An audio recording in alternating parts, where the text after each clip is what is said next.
In a powerful display of unity and resilience, tens of thousands of women in the Indian state of West Bengal took to the streets on Wednesday night.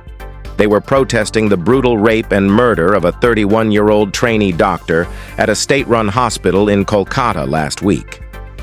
The incident occurred at RG Kar Medical College, where the doctor was killed after a grueling 36-hour shift.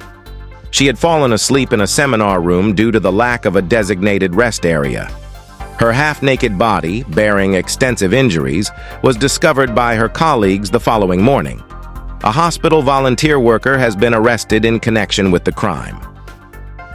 The march, known as the Reclaim the Night March, was the culmination of nearly a week of frenzied protests sparked by the doctor's murder.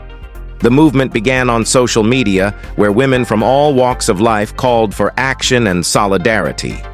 As night fell, they marched through Kolkata, holding placards and lighting their way with mobile phones, candles, and torches.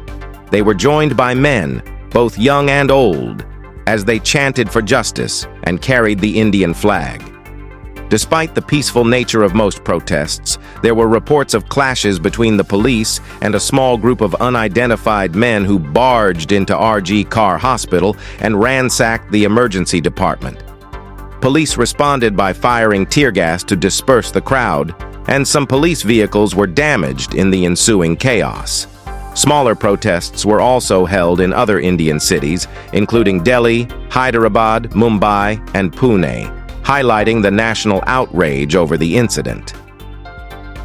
The protests even crossed international borders, with a demonstration held at Times Square in the USA. The seriousness of the situation and the global attention it has garnered were echoed by a protester who said, "Every citizen of our country should stand with the victim and show support in any form." Voices of determination and anger. In Kolkata, the march was marked by a mixture of anger and determination. Women of all ages participated, some accompanied by their children. One woman, marching with her 13-year-old daughter, emphasized the importance of raising awareness and teaching the next generation about their rights. Others expressed their frustration at the lack of respect for women in society, with one protester saying, "Our worth is less than cows and goats." A student questioned, "When do we get our independence? How long do we have to wait to work without fear? Another 50 years?" Sanchari Mukherjee, the editor of a digital magazine, joined the march with thousands of others from a bus terminus in Jadavpur, undeterred by the rain. She described the diverse crowd, which included people of all ages and classes. She saw an elderly couple with the husband helping his wife to walk, and a family bringing their young daughter to witness the protest. Mukherjee noted that the entire city seemed to be awake, with people watching from their windows and verandas, supporting the marchers in spirit. Mukherjee observed that "We Want Justice" had become the anthem of the march. It was not just a slogan, it was a reflection of the deep hurt and determination felt by the young women who were frustrated with the ongoing issues in 2024.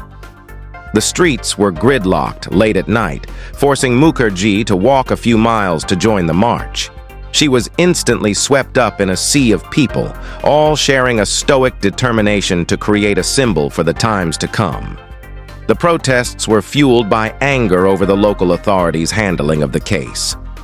The police later arrested a hospital volunteer worker in connection with the rape and murder, but there were accusations of a cover-up and negligence. The case has since been transferred from the local police to the Federal Central Bureau of Investigation. Despite the limited resources, the Reclaim the Night March in Kolkata was meticulously organized. The organizers welcomed women and people from marginalized sexual and gender identities to join the march. Men were also invited as allies and observers.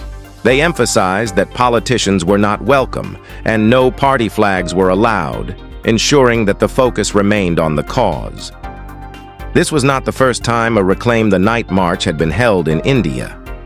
The movement, inspired by similar marches worldwide, began in 1978 in Bombay, now Mumbai, in protest against the rape of a woman on the street. Since then, various organizations, such as Blank Noise, have organized several midnight walks in cities like Delhi to encourage women to assert their right to walk freely at night. However, the scale of the Kolkata march, echoed by smaller ones across other cities, was unprecedented. A protester remarked, "We seized the night. We've never seen anything like this in the city. This is unprecedented. I hope it wakes up the authorities." The night of protest in Kolkata was a powerful reminder of the ongoing fight for women's rights and safety. It showcased the strength and resilience of women determined to reclaim their right to live without fear, highlighting the urgent need for change and justice in society.